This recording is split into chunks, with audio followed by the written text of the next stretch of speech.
Welcome to Rapid Fire. Today's game is Arzette, the Jewel of Faramore was released in February 2024, developed by CDR Software and published through Limited Run Games for all modern consoles and PCs. It's an action platform adventure game that harkens back to a very specific look and sound of 90s console gaming, taking its stylings from the Philips CDR Link and Zelda games, which have their own specific look and sound, and bringing this to the new production, only this time with the addition of great gameplay. But before we go any further, let me introduce some of the creators of this game, which I was lucky enough to chat with for this review. Seth Fulkerson is the developer and creator of Arzette, and Audie Sawley is the producer and writer. I first asked Audie how he and Limited Run Games became involved with this production. I was involved with Arzette since the beginning, and that's before Limited Run got involved. I've been very well known for my love and appreciation of let's say lesser known lesser loved systems like 3DO, Jaguar, and most importantly probably the Philips CDI. And I do find that console very let's say fascinating, and that was kind of the case with the Zelda CDI remasters at first, because I was just kind of like, I don't understand why anyone would do this. So I downloaded them and I was absolutely godsmacked, because for me these fan remakes often, it's not all the time and I don't want anyone to feel offended by it, but often it is kind of like, you know, one aspect has been nailed, the other aspects have all kind of been somewhat implemented, but there's still kind of shortcomings. And what kind of made me open my eyes to the fact that Seth might be a little bit different in many ways. He had actually studied the original game and managed to implement kind of the behavior, the performance, and the shortcomings of the original CDI games, and they re-implemented that. But here it was clear that, like, from taking that standpoint of like, I'm going to remake the games as they were first and then improve them from where they were at,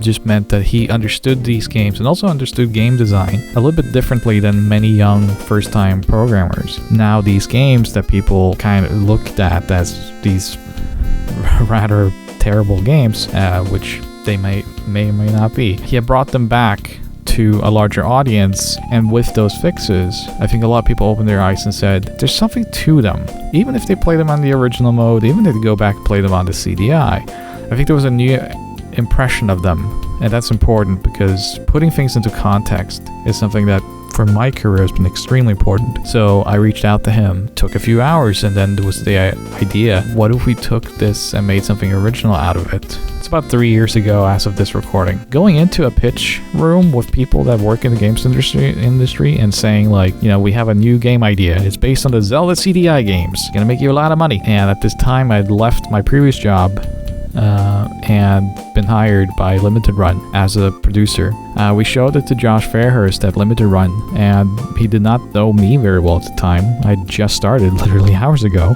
I had never met Seth before, and so he sat down and was, you know, let's check out this demo. And it took 2 seconds, and he immediately could tell what we were doing here. He'd be like, you're making a new Zelda CDI game? And we were like, yeah. And he's like, I love it. And then he saw that first animation we did of the shopkeeper. That was the very first character we animated and the voice acted for. And he was just like, this is incredible. Like, I want to be the person that allows this to live. But they immediately got it. And so it found its rightful home. Hey, look everyone! It's the princess! Seth also expanded on some of his other influences on Arzette's overall design. Arzette's creation was inspired by multimedia CD-ROM games from yesteryear, the most specific inspiration being Link, The Faces of Evil, and Zelda, The Wand of Gamelon for the Philips CDI. I infused a lot of my love for other game series into it as well, such as Monster World, other Zelda games, Metroid, and more. And now let's take a look at the story of Arzette, which involves a demon called Daima, who the Princess Arzette imprisons in the Book of Ocarin, which is controlled by the Jewels of Faramore, which got broken up into 5 pieces after his sealing, and put in separate locations across the land. But with all good fairy tales, evil always finds a way back, with the help of his past henchmen, and it's up to Arzette again to get things sorted. Be safe, my daughter. The story and voice acting is super unique and not quite like anything else I've ever played, and is one of my favorite aspects of the game. I asked Audie about the vibe and style they were going for when putting it all together. When Seth and I was writing the dialogue for the game and the general story for it too, the one thing we both agreed, and I was really insistent on it, was I do not want this game to ever look at the camera and tell the audience it knows what it is.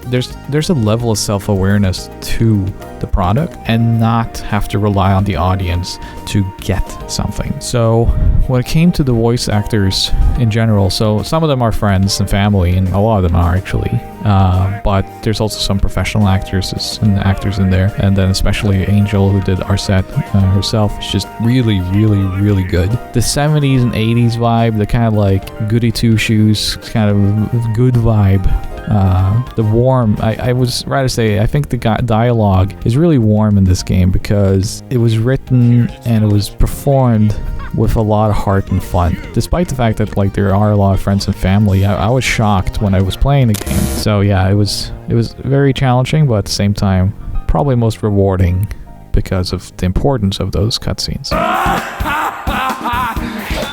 Cutscenes and style mean nothing without gameplay, and the biggest improvement this makes over those CDR originals is the most important one. At its heart, it's an action platformer with large doses of exploration and simple puzzle solving. Really, it's an ode to 90s gameplay, but with really solid mechanics and modern sensibilities. You have an overworld hub which, as the game progresses, opens up new levels to explore. Some require certain items to get anywhere, or have side quests to gain other items to finish a previous level. The game basically takes you all over the place, and it never really gets old because of its simple charm and very well balanced difficulty, which can also be adjusted. With your sword, you got basic hack and slash action, a shield system, and a multicolored smart gun for certain obstacles and creatures, and so much more can be bought at the local town shop or acquired through side quests, giving the whole game a very open-ended freeform style despite having to open levels. I asked Seth about how important this gameplay style was to Arzette. All of my favorite games emphasize player choice, and I knew from the get-go Arzette would be no different. I love games where you can experiment with your playstyle, especially upon repeat playthroughs. I wanted to take the design from the games that inspired Arzette and really push it as far as it could go, while including modern design conveniences. With its combination of sprites and hand-painted backdrops, or the cutscenes with their chunky bitmap Ralph Bakshi kind of look, it's all quite unique, and I honestly wasn't really sure whether I'd like the style, but it grows on you real fast. I think it's that retro CD-ROM vibe that brought so much joy just floods back into your mind. But even if you never grew up with that era of gaming, its style is quite unique, unlike most modern tropes, and walks its own path, which is something I can always appreciate. I asked Seth about his love for this specific look.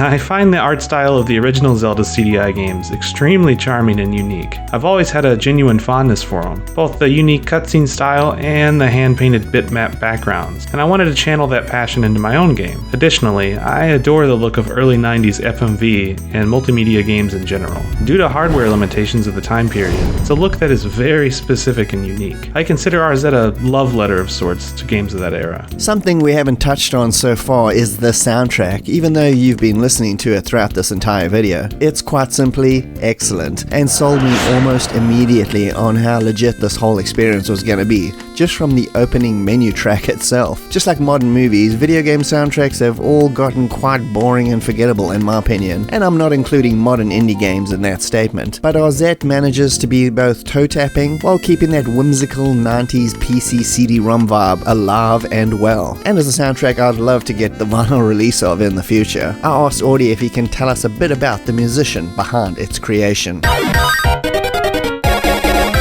The music was done by Jake Silverman, whose artist name is Button Masher, and Jake's incredibly talented musician. He came on my radar about a year ago, I think, so it has to look the right way, but also has to sound the right way. And the music is the same. We didn't want just to have, you know, these kind of loose interpretations of Zelda music and, you know, all these kind of small ideas to come up. This has to be of the mindset that in 1993 we had the CD-ROM era, we had the synthesizers, and you could do these really clear samplings on Redbook audio. And Jake just got it. He also won a Grammy, which is kind of crazy for us to say. Prior to him being hired onto this project, he did a Kirby arrangement that won a Grammy. He had begun making a name for himself as a chiptune musician since then, among the best I've ever heard. I presented him the idea.